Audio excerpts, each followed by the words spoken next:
Staying in the United States in some concerning news, the state of Idaho is looking to make death by firing squads its primary method of executing criminals that are on death row. The Idaho State Senate passed the bill on Wednesday, which could take effect by next year if signed by Republican Governor Brad Little. Firing squad executions have been the backup method in Idaho since the year of 2023 and are to be used only if prison officials are unable to obtain lethal injection drugs. However, Republicans want to make the method the primary go-to, calling it tried, tested, and something that gets the job done. 4 other states, Mississippi, Oklahoma, South Carolina, and Utah, which happen to all be red states, also allow the use of firing squads for executing inmates on death row. Now, though the method has rarely been used in recent history, South Carolina is in fact expected to execute an inmate using a firing squad this Friday, a first for the state. South Carolina has never executed somebody by firing squad. We've only had one other state apart from Utah that has executed an individual, and that was only one individual, the state being Nevada by firing squad. So this is a huge development. Brad Sigmon, the inmate who is to be executed this Friday, was convicted of killing his ex-girlfriend's parents with a baseball bat back in 2001 and chose to be executed by a firing squad. Here's how the execution would in fact take place.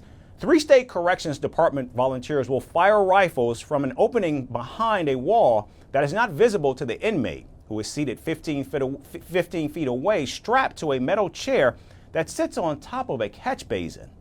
3 inmates who have died recently in South Carolina executions have chosen lethal injection, but he felt like after finding out it took more than 20 minutes for a physician to declare the other 3 inmates dead, he feared he might suffer. His lungs might fill with fluid if he had a lethal injection. He did not want to die on the electric chair. His lawyer said that was like being cooked alive. So instead, he chose a firing squad. In South Carolina, the firing squad was set up in 2022. It hasn't been used yet. In fact, only 3 inmates have been killed by firing squads in the U.S. in the last 50 years, all of them in Utah. Currently, there are 5 different methods that are used by prison officials for executions. These include lethal injection, electrocution, lethal gas, hanging, and firing squads, with the last one being used the least. At least 144 civilian prisoners have been executed using guns in the United States, but only 3 executions have occurred since 1977, with the last one 15 years ago. Once considered a punishment for mutiny during colonial times, firing squads are not seen in Western democracies and are often used in countries like North Korea, Iran, Afghanistan, Russia, China, and Indonesia.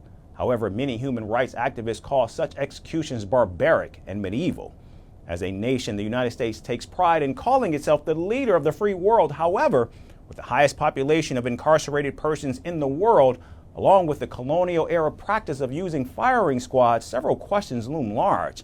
Is there a better method for capital punishment, or is Donald Trump's new America going down the road of North Korea and China?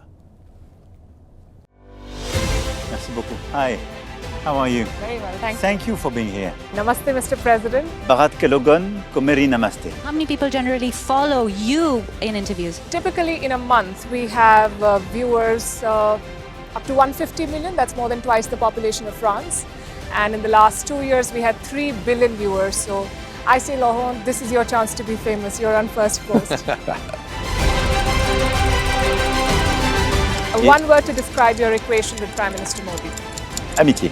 And as India and France work together, are you creating a new era of non-alignment in the technology space? India is a training superpower. 1 million engineers a year, more than all of Europe and the US combined. So we have that partnership.